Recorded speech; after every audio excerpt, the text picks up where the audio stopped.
The reason why I exist as the human being I am today is truly because of the people that have surrounded me throughout my life. Like links to a chain, there have been integral people who have entered my life, who through linking their lives to mine, created possibility and hope. They closed the gaps that were present, and they strengthened weak areas and have linked me to a better future. The future I am living today, that future has led me to sharing my story with you. My story really begins with the first family that linked their lives to mine. It must have been around the end of 1989 or early 1990, when I was just 8 months old, that I could say the first link to the chain of my progression was first formed. My father and mother, both Zulu, were forced to flee their rural home, where the frightening political violence in Natal had erupted due to the African-on-African conflict between the ANC and the IFP, which was instigated by the apartheid government at the time. And with nothing but the clothes on their backs and an 8-month-old me, my parents managed to escape the devastation and ended up at the doorstep of a white family, the Richards family, who lived in the suburbs of Lelusha. They did not only open their doors to us, but they changed the trajectory of mine and later my little sister's lives for years to come. They didn't simply just give my family a few coins in the hopes of closing the door to continue with their suburban lifestyle once more. No, instead, they opened their doors knowing that what had happened to me and my family was ultimately connected and impacted theirs. They understood the concept of Ubuntu, that we're all part of a chain, and that their existence was linked to mine and vice versa. And so instead of seeing this as a disturbance, they saw this as an opportunity to use their privilege as a tool towards realizing justice and bringing about equality to this country. And they also knew, or perhaps they came to learn, that this wasn't an overnight thing. There was no quick fix to solve the brokenness, the pain, the trauma and division that not only our family had faced, but in fact, the entire nation too. And they were perhaps overwhelmed, but not paralyzed by the enormity of the problems that us and our country faced. And instead, they decided to do what they could with what they had, where they were. And they decided to play the long game. They knew that change was a long road journey. And they also knew that they couldn't really make a difference from a distance or behind high walls. No, they knew they would have to get involved, that they would get knee-deep in the mess and chaos, and that they would make mistakes, and that it wouldn't be smooth sailing. But they knew that progress for our country outweighed the inconvenience. They knew that change needed to happen with and not to. That change wasn't a them thing, but that it needed to happen together. And this family not only gave my family a place to stay, but they linked arms. They helped my mom raise my sister and I. And after my father, who was consumed by the unresolved anger he faced, ended up being arrested, they invited us into their family.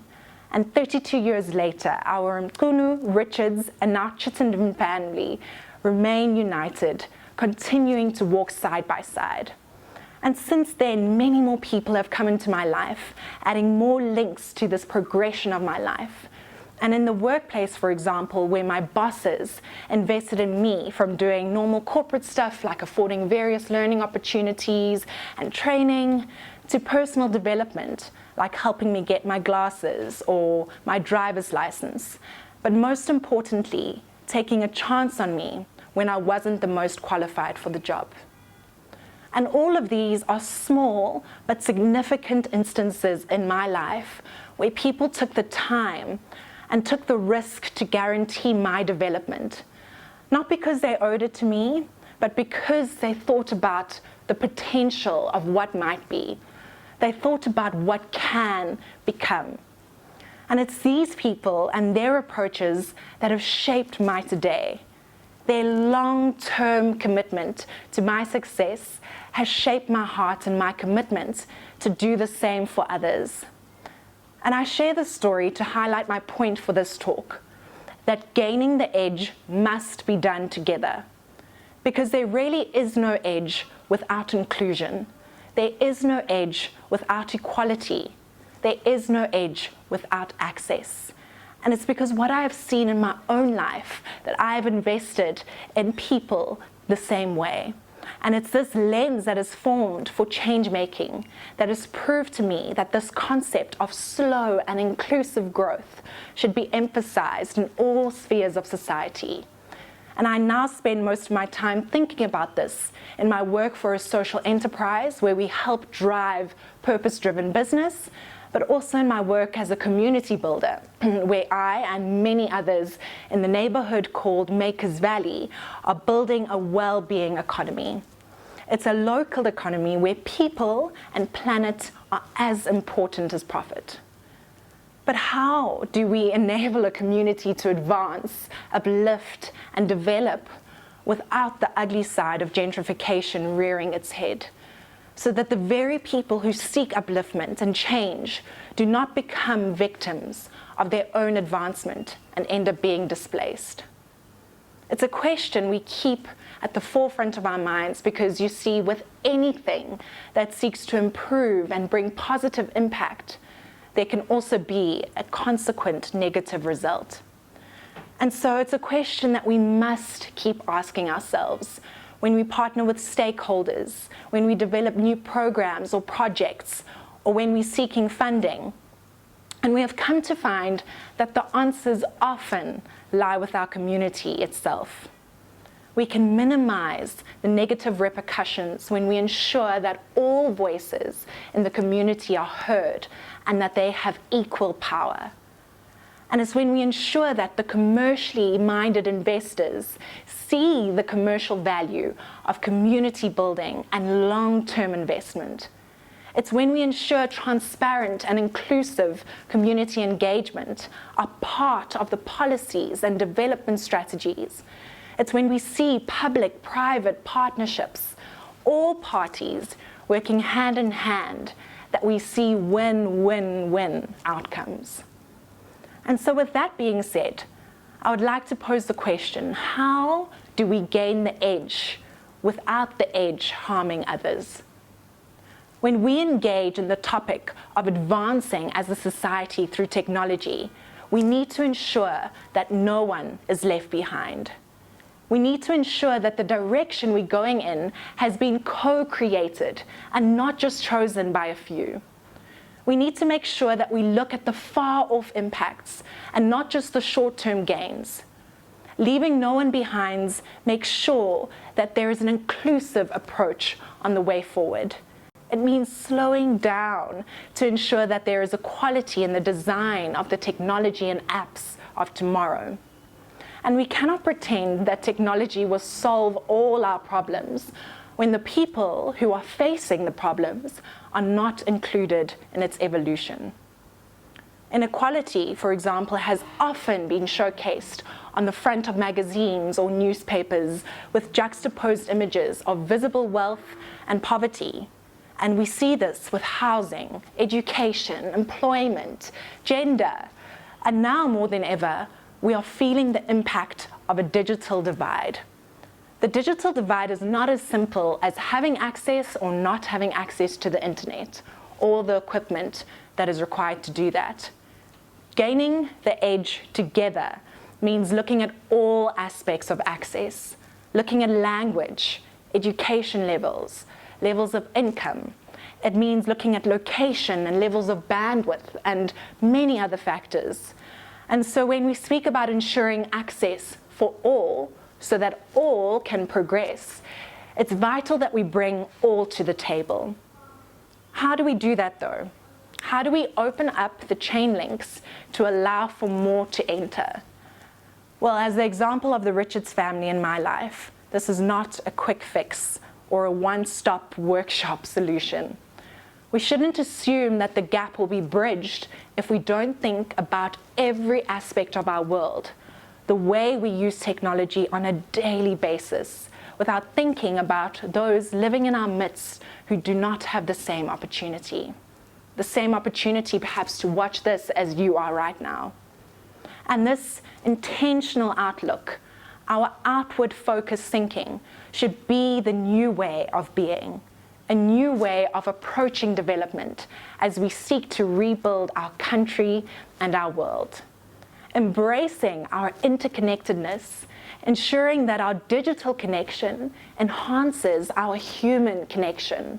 That's what strengthens our society. And gaining the edge cannot be achieved in silos, where being first to market is idolized.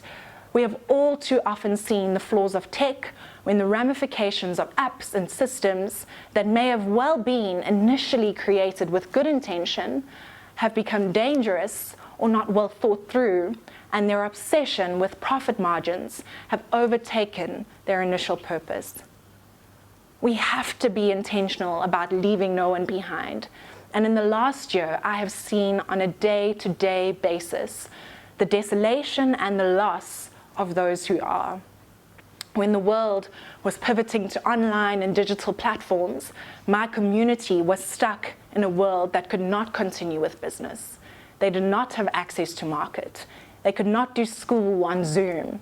And so the inequality gap continued to widen as the lack of access to technology resulted in a further lack of access to employment, income, and education.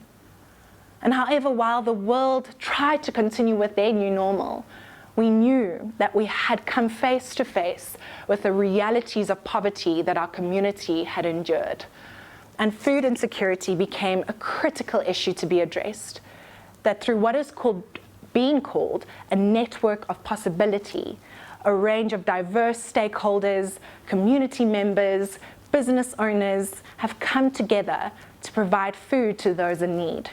And instead of a top-down or bottom-up approach, this hardship faced by all united all parties and leveled the power dynamics that created an opportunity that allowed for everyone's input and ideas to be equally valued. And it was through this beautiful collaboration that most solutions were birthed.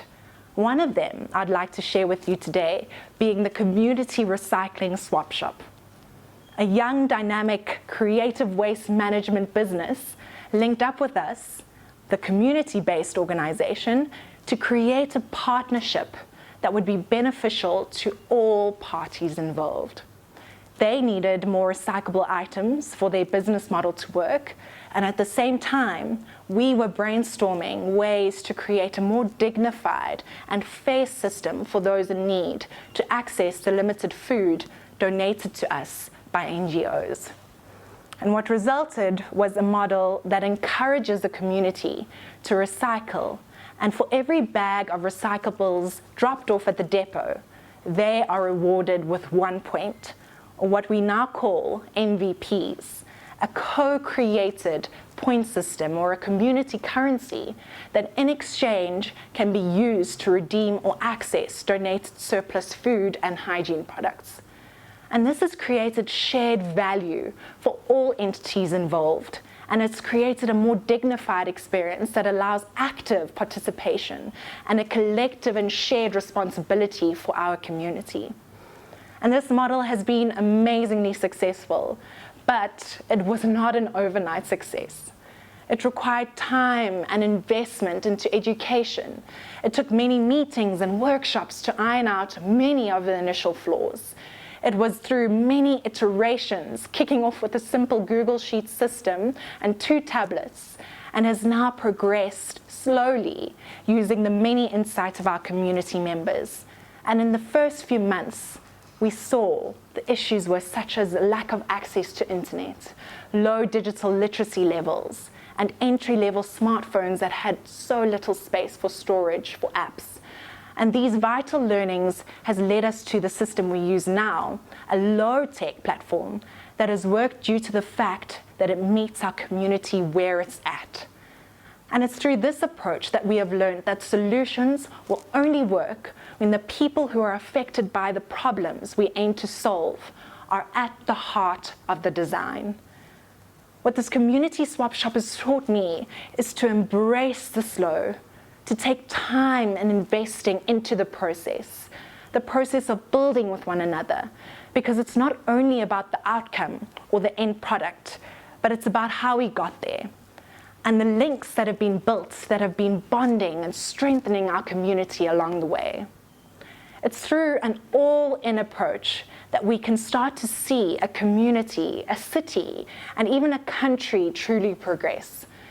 And we can all take on this approach wherever we are, in whatever position we have, and in every meeting we engage in, we have the chance to ensure that our tomorrow is inclusive, to shape a tomorrow that is for all.